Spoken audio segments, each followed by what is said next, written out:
Bonjour, je suis très heureux de vous retrouver et je suis très heureux également d'accueillir nos deux invités de marque aujourd'hui, deux grandes signatures de la presse française.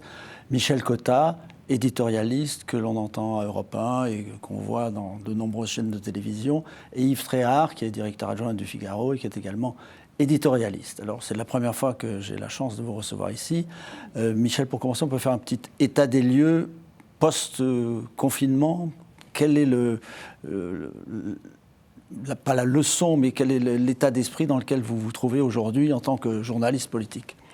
Et moi, je suis partie des gens qui trouvent que le confinement va à son rythme.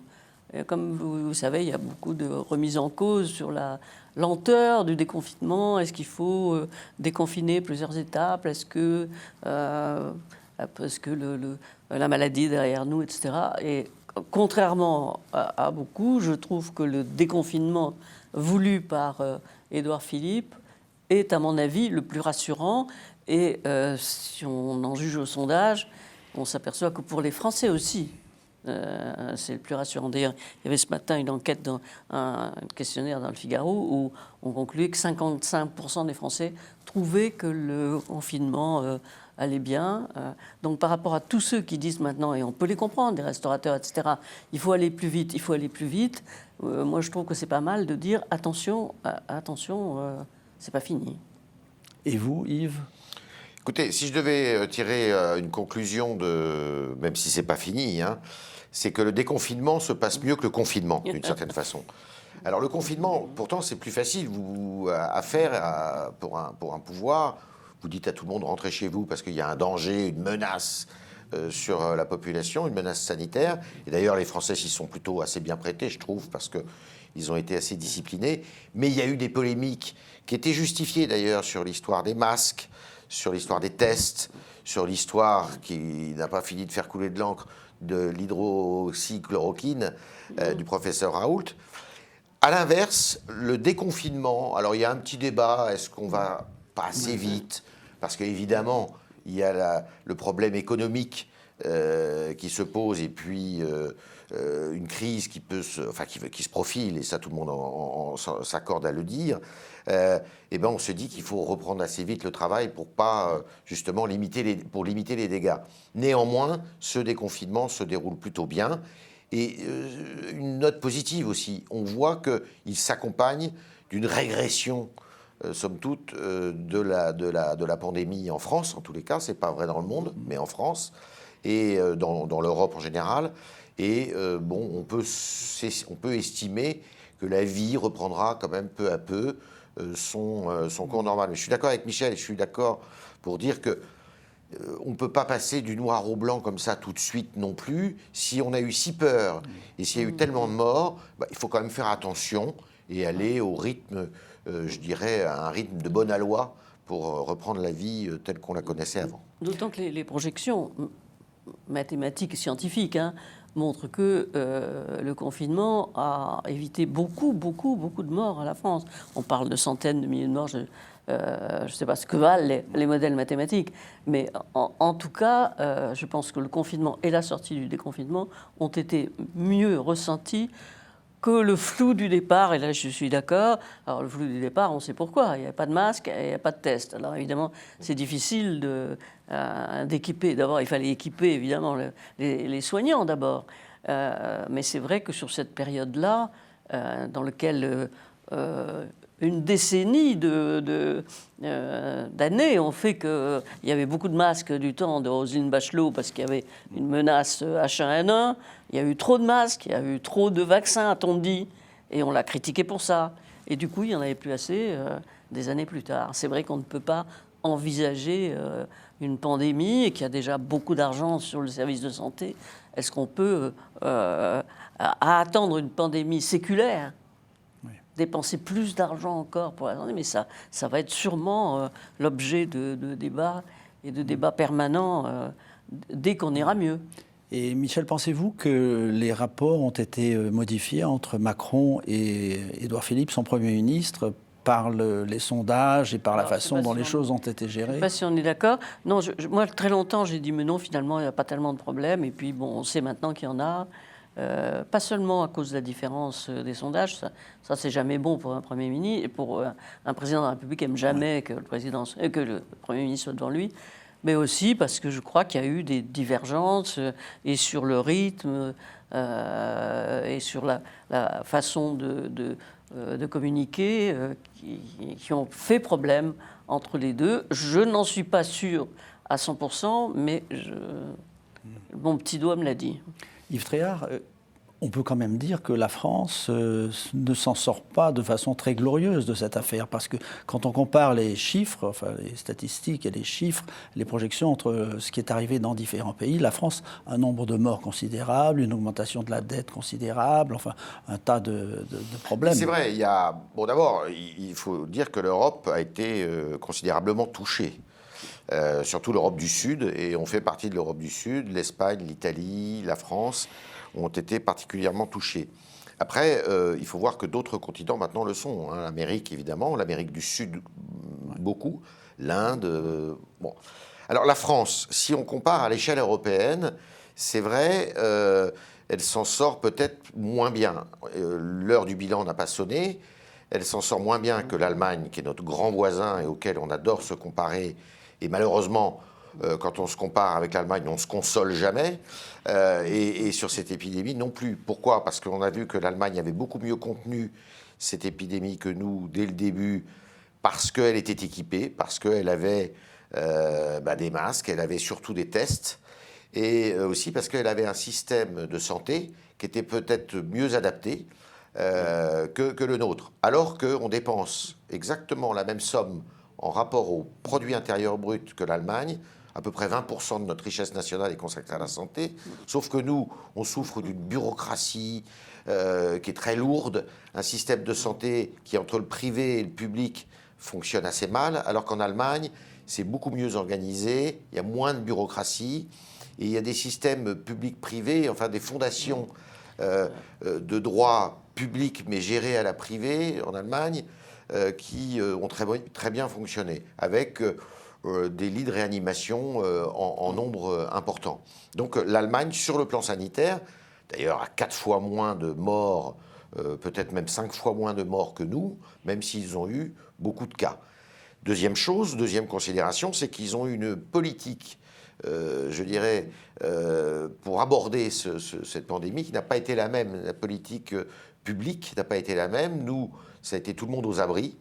Alors qu'en Allemagne, il y a une activité qui a quand même continué. Les gens continuaient à travailler en respectant évidemment les mesures de sécurité, les fameux gestes barrières.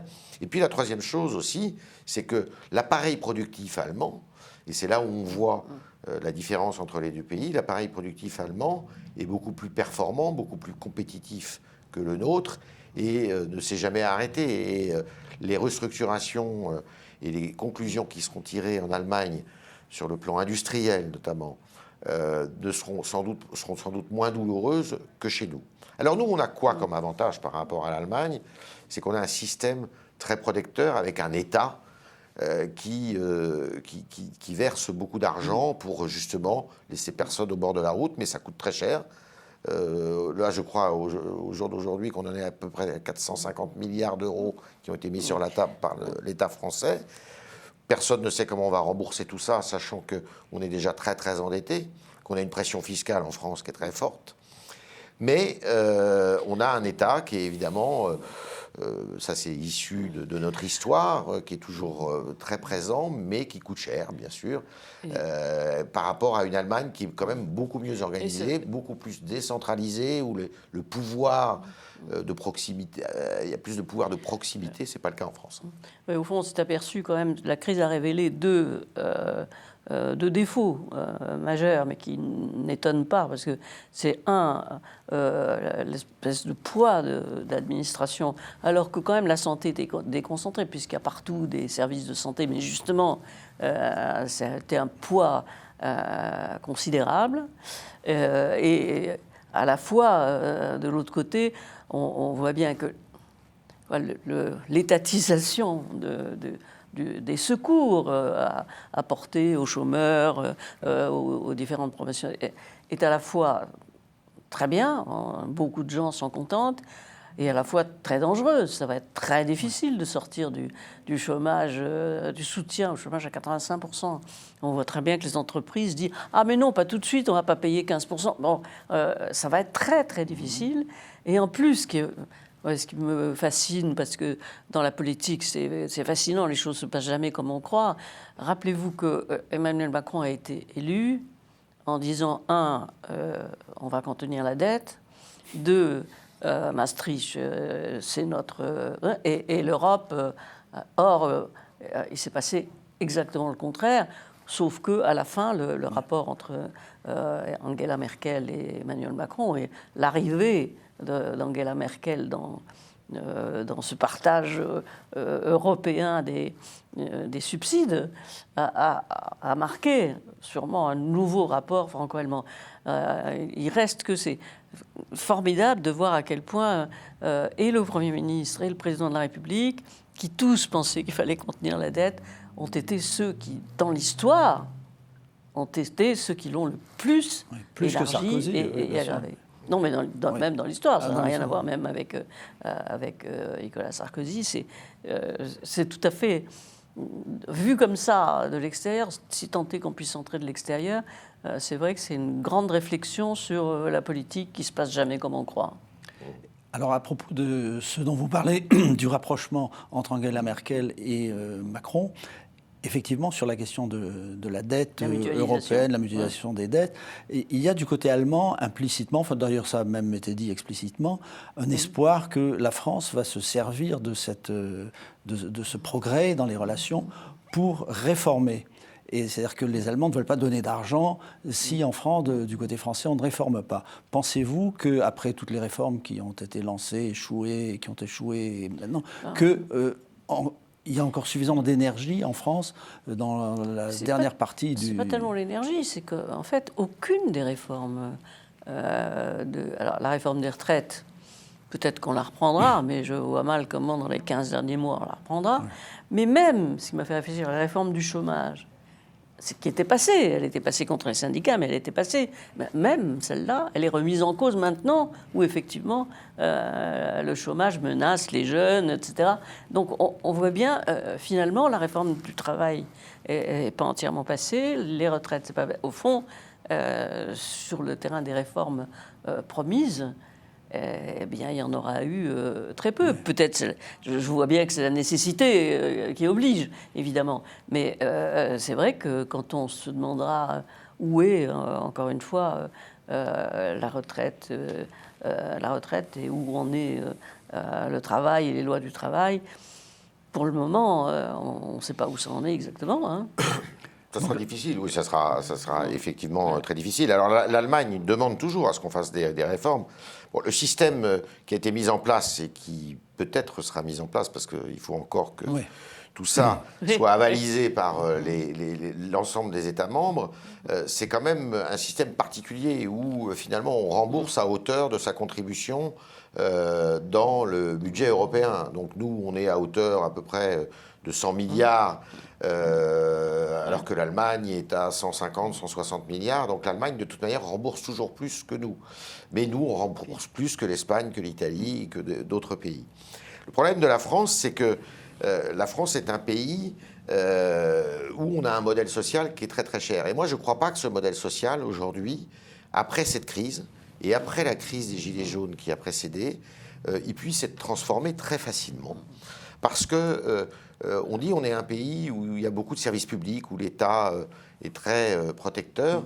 Et je pense que justement ces deux crises-là exigent que la politique soit encore plus protectrice. Alors il faudrait une révolution budgétaire, comme il y a eu lieu, comme il y a eu dans certains pays scandinaves il y a 30 ans ou au Canada, en disant bon bah il faut mettre le paquet sur certains services publics, la santé, l'éducation, la justice, la police, mais que dans d'autres secteurs, eh bien, on laisse que l'État se retire, justement, et pour faire des économies nécessaires à l'argent qui doit être versé à l'éducation, à la santé. Voilà.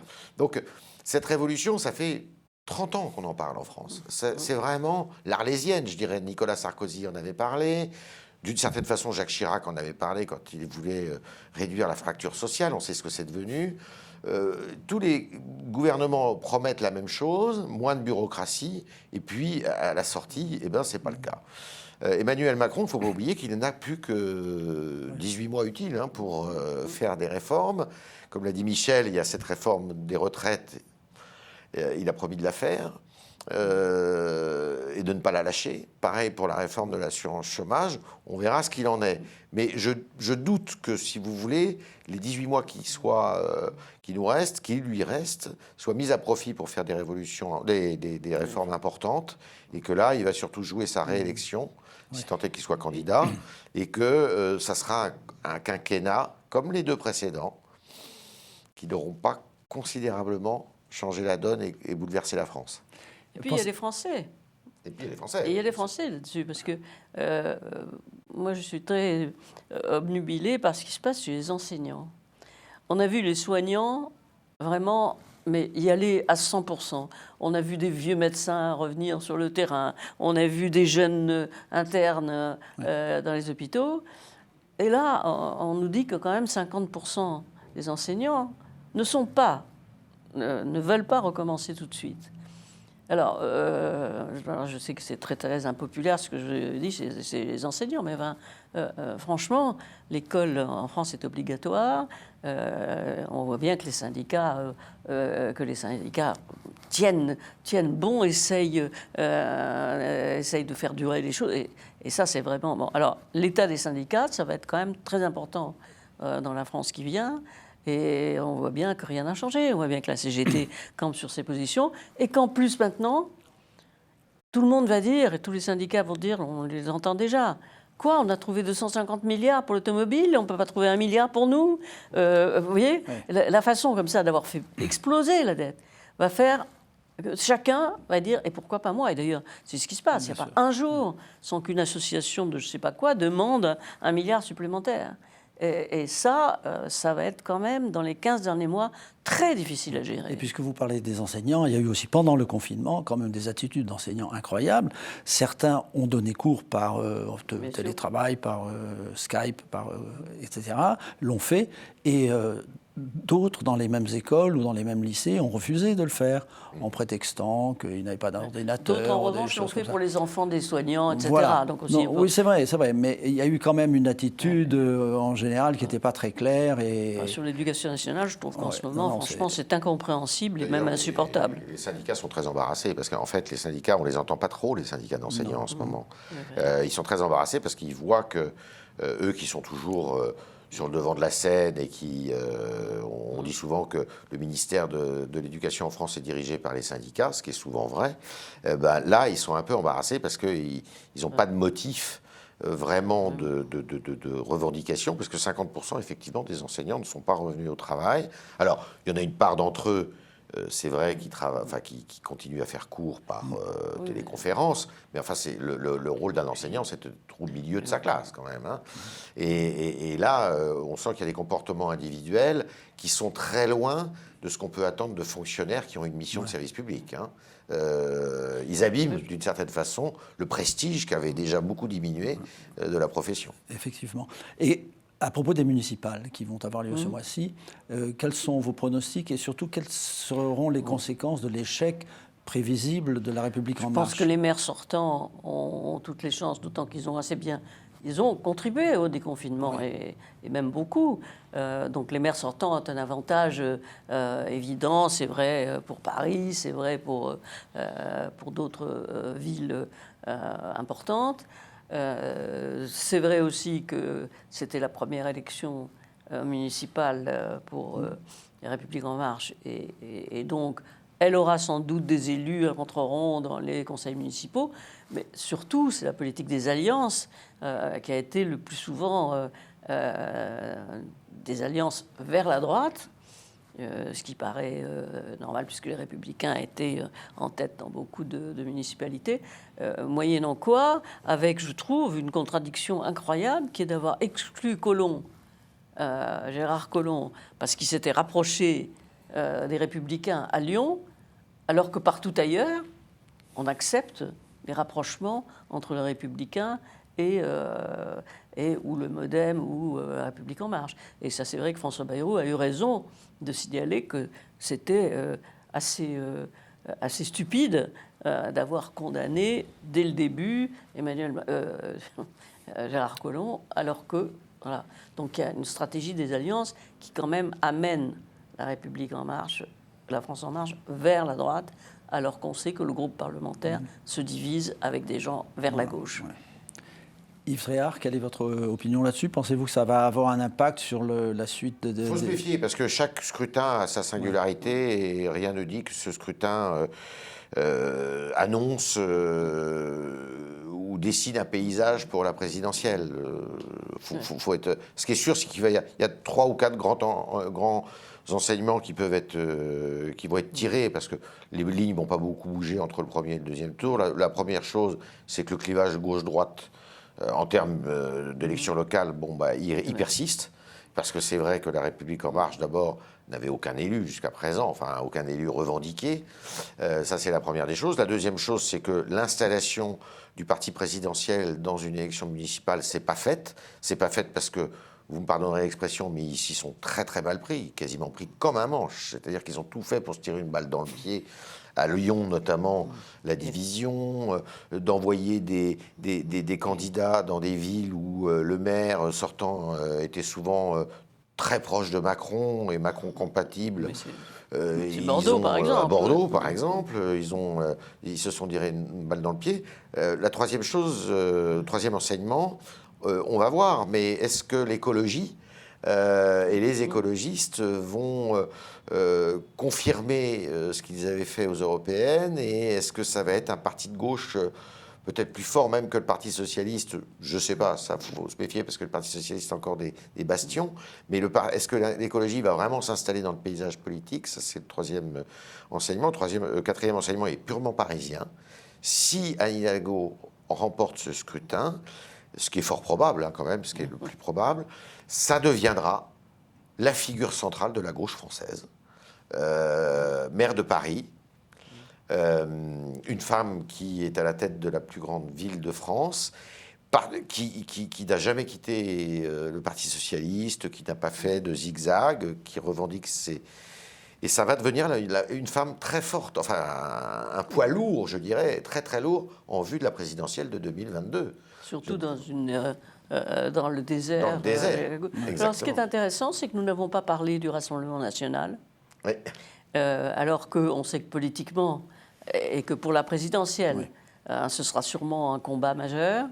Dans les municipales, ils se sont beaucoup moins implantés que prévu, alors qu'il y avait des maires déjà à Rassemblement national, des maires qui n'ont pas démérité, dans lesquels leurs électeurs les ramènera sans doute, mais n'ont pas fait du tout de percée. Alors, c'est vrai que ce n'est pas la meilleure élection pour eux, mais c'est vrai aussi qu'avec le succès, l'implantation de certains maires, peut-être aurait-il dû faire mieux. Et Marine Le Pen a essayé de se démarquer comme elle pouvait tout le temps de ce que faisait le président de la République. Mais elle l'a fait, je trouve, de façon trop systématique, sans qu'on voit, sans qu'elle dégage une ligne et sans que jamais elle fasse une proposition. Donc c'est vrai que ce Rassemblement national ne sera pas la clé des élections municipales. Parlons maintenant des États-Unis, parce que après ce qui est arrivé, enfin, pas la peine de répéter l'histoire de George Floyd, de ce meurtre, des manifestations et tout ça, il y a quand même un parallèle qui a été fait à certains moments entre l'attitude de la police américaine et l'attitude de la police française vis-à-vis de certaines minorités. Quelle est votre opinion là-dessus ? Alors je trouve que, évidemment, l'affaire Traoré est arrivée à point avec cette enquête demandée par la famille, alors qu'il y avait 3 enquêtes différentes qui concluaient dans un autre sens. Mais je pense qu'effectivement, pour le gouvernement, ça a forcément posé un problème, parce que beaucoup de jeunes dans la rue, vous savez très bien que les gouvernements ont toujours peur des manifestations de jeunesse. Et je crois qu'ils ont eu très peur qu'il y ait une espèce d'amalgame entre des jeunes gens qui n'ont pas de travail, des jeunes étudiants gauchistes, des antifas et des antifascistes et des noirs revendiquant pour l'égalité. Donc le ministre de l'Intérieur a effectivement lâché du lest de ce point de vue-là. Je pense qu'il ne pouvait pas faire autrement, mais peut-être aurait-il pu, dans une première partie de son discours, parler de tous ces forces de l'ordre qui tombent dans des embuscades, qui sont attaquées injustement. Peut-être n'a-t-il pas assez insisté là-dessus. Le Premier ministre l'a fait le lendemain. Voilà, c'était très difficile. C'est une ligne de crête très difficile à maintenir. Yves Tréhard. Oui, je pense que la comparaison n'est pas raison. C'est-à-dire que les États-Unis et la France n'ont rien à voir de ce point de vue. La politique de sécurité n'est pas du tout la même. Elle est entre des polices qui sont plutôt assez mal formées, qui manient la gâchette très facilement aux États-Unis, alors qu'on a quand même une police et une gendarmerie en France qui sont formés, ce sont des corps formés. Alors il peut y avoir des bavures, il y en a eu, et il y en a. Il peut y avoir des canards boiteux, il y en a dans tous les corps de métier. Mais on peut dire quand même qu'en France, même s'il y a du racisme, comme dans tous les corps de métier aussi, et c'est ce que veulent faire dire les manifestants, beaucoup d'entre eux, parce qu'il y a quand même une part d'instrumentalisation politique là-dedans, de ces manifestations. On peut dire qu'en France, il n'y a pas de racisme d'État, contrairement à ce que les slogans disent. Et en parlant de violence policière, alors on voit que finalement, si on fait le ratio entre les interventions de police et le nombre de violences qui se terminent en bavure, il y en a très très peu en France par rapport à ce qui se passe aux États-Unis. Alors il y a cette histoire Traoré, qui est une histoire qui date de 4 ans. Il y a aussi une petite instrumentalisation, là, parce que l'affaire George Floyd arrive tout à fait opportunément pour essayer de jeter l'opprobre, je dirais, sur le système français. Je pense que le système français ne mérite pas ça, et que les ministres, notamment de la justice, de l'intérieur, devraient être un peu moins, je dirais, complaisants avec ce qui se passe dans la rue et ce qui se passe dans les manifestations, et faire preuve de davantage d'autorité pour dire, bon, oui, c'est vrai, ça existe, mais c'est quand même pas le lot commun. Et quand j'entends le ministre de l'Intérieur dire « je suis prêt à mettre le genou à terre », je pense que c'est pas son rôle. C'est excessif, mais d'un autre côté, on ne peut pas accepter qu'effectivement, justement, dans une police républicaine, il y ait un racisme. Mais on peut le dire en disant qu'on punira systématiquement les gens qui feront démonstration de racisme. C'est très compliqué, mais surtout ce que je regrette moi, c'est que l'affaire américaine est une rébellion historique et apparaîtra sans doute comme une rébellion historique sur l'égalité, etc. Et ça, on a l'impression que partout en Amérique, la cause antiraciale triomphe. Et nous comparer à une histoire sans doute importante, mais enfin qui date de 4 ans, c'est peu dommage qu'en France, l'image de la bavure Traoré, si bavure il y a, parce qu'on ne sait pas, est éclipsée les énormes bavures américaines. Parce qu'il y a quand même 1000 morts faits par les policiers par an en Amérique, que l'on sache. Ça n'est pas le cas en France, et c'est loin de là, loin de là. Bien sûr. Nous vivons une période exceptionnelle à cause de cette pandémie, de cette épidémie du Covid. Mais est-ce que vous auriez imaginé, non pas ce genre de choses, mais d'avoir un chef d'État aux États-Unis pareil à Trump? Parce que franchement, c'est absolument extraordinaire. Non, non seulement j'aurais pas imaginé, mais je n'approuve pas. Non, bien sûr que non. On peut dire que c'est quasiment surréaliste, enfin, de voir un président américain, première puissance mondiale, qui a d'ailleurs subi complètement cette pandémie, en tous les cas dans les zones très urbanisées. Et d'ailleurs, c'est intéressant à voir, parce qu'on dit souvent que dans les pays occidentaux, c'est en train de refluer. C'est pas vrai du tout aux États-Unis. Aux États-Unis, ça reflue sur les côtes, effectivement, mais c'est en train de gagner les États, notamment de l'intérieur et du sud des États-Unis. Et il est important de dire qu'aux États-Unis, l'épidémie n'est pas derrière eux du tout. Et je dois dire que le président américain tient une part quand même responsabilité morale, je dirais, au moins au début de cette pandémie, où il a essayé de faire... il s'est comporté comme un pharaon, quoi. Il a fait le malin, exactement comme le président brésilien. Et c'est pas ce qu'on attend quand même d'un président d'un très grand pays, qui est en plus hyper industrialisé, dont le système de santé, même s'il est très inégalitaire, a quand même des sites d'excellence, quoi. Ouais, moyennant quoi, on va voir que va apparaître chez les économistes le débat qui commence à apparaître déjà, c'est est-ce que je vais m'exprimer crûment parce que j'ai entendu un économiste le dire, est-ce que pour sauver 500 000 personnes de plus de 75 ans, il fallait mettre l'économie en péril, l'économie du monde en péril. Et c'est vrai que nous sommes arrivés dans une phase où la vie, au fond, les gouvernants maintenant sont aussi responsables de la vie et de la mort. Et ça a beaucoup changé. Mais vous allez voir, cette polémique des économistes va absolument se multiplier dans le monde dans les semaines qui viennent. Oui, c'était déjà implicite. Hein. On sentait ça. Voilà. Oui, c'est ça. Mais il faut quand même suivre les conseils du président Trump. Ça n'a pas frappé les jeunes, surtout. Le président Trump a dit buvez de l'eau de Javel et vous pourriez en mettre aussi des ultraviolets dans les poumons, des choses comme ça. Vraiment, c'est fou. lamentable. Ça relève de la plaisanterie, mais ça fait plus pleurer que rire, finalement. Je ne sais même pas si plaisanter. D'autant qu'il risque d'être réélu. Oui, exactement. Justement, on en reparlera. Merci beaucoup d'avoir suivi cette émission et à bientôt.